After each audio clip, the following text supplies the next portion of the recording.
In 1952, China was only 3 years into its new revolutionary experiment.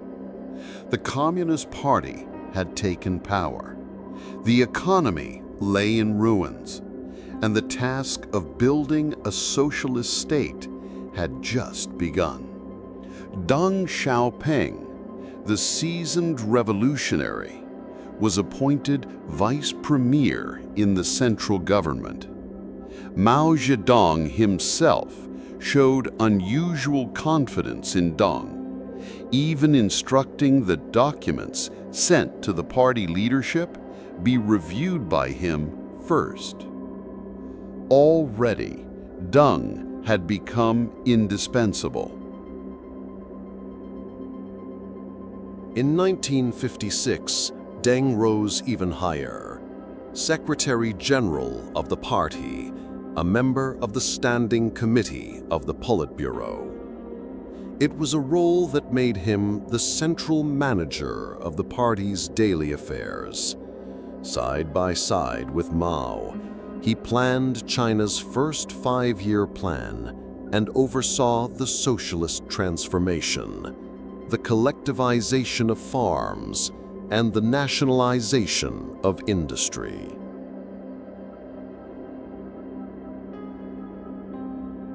Deng also stepped into delicate financial matters.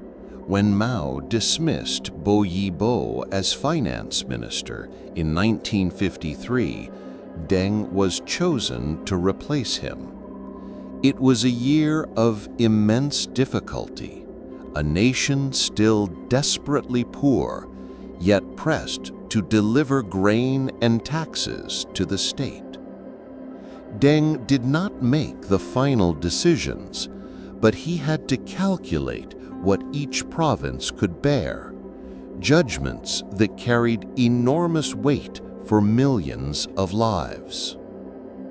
In those same years, Deng worked closely with Chen Yun to confront a potential crisis, a factional split led by Gao Gang. By bringing the issue to Mao, they prevented the party from fracturing so early in its rule.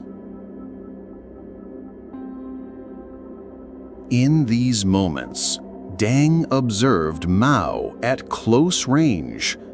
The poet general, brilliant, daring, yet capable of catastrophic misjudgments. And Deng also studied Zhou Enlai, the master diplomat who handled foreign relations with unmatched skill. Together, these experiences gave Deng a rare education, an intimate window into how China's greatest leaders thought, debated, and decided. On the international stage, Deng represented China within the communist world. He traveled to Moscow in 1956, witnessing the shock of Khrushchev's denunciation of Stalin. Though he read the secret speech, he spoke carefully, waiting for Mao to decide China's response.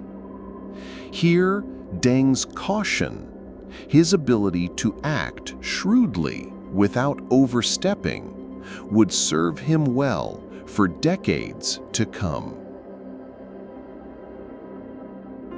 By 1956, the Eighth Party Congress convened. China declared the end of class warfare.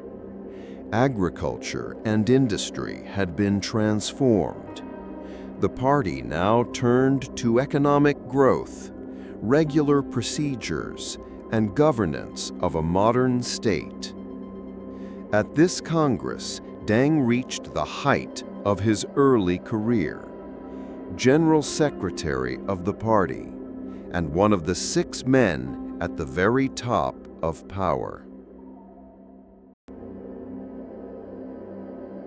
Yet beneath the optimism, a storm was gathering. In 1957, Mao invited criticism through the 100 Flowers campaign.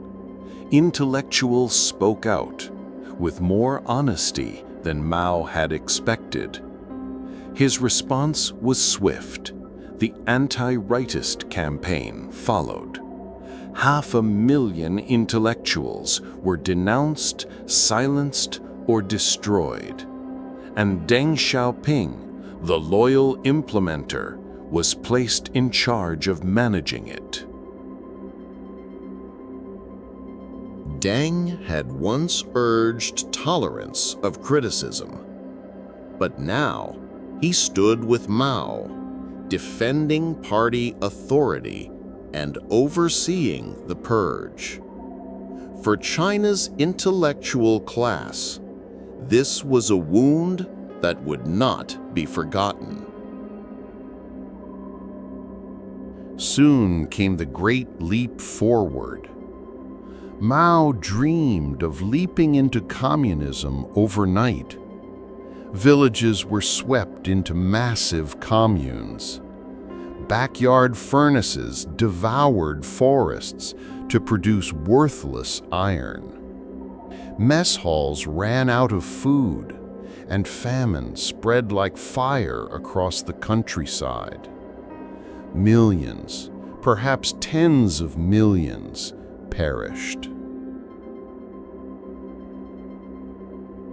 Deng obeyed Mao, but he could see the disaster unfolding.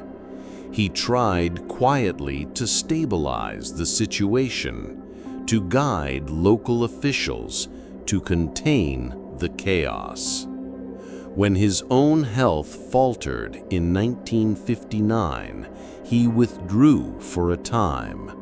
Some suspected that he was also stepping back to avoid being forced to defend Mao's failing vision. By the early 1960s, a gap had opened between Mao, the visionary revolutionary, and Deng, the pragmatic builder. Still, Deng carried out orders. Still, he professed loyalty. But the famine left scars on his conscience. Years later, he would confess regret at having not done more to stop Mao's grievous errors.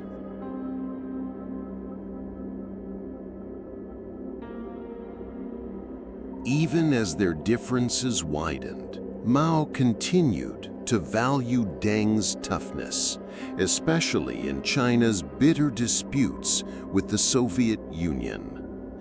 Deng argued fiercely with Moscow's theorists, winning Mao's admiration as a loyal defender of Chinese independence.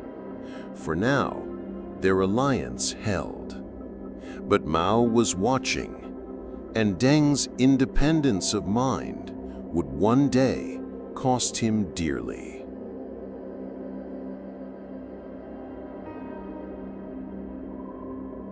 The story of Deng Xiaoping was moving toward its first great crisis. The Cultural Revolution was near. And when it came, Deng would fall harder than ever before.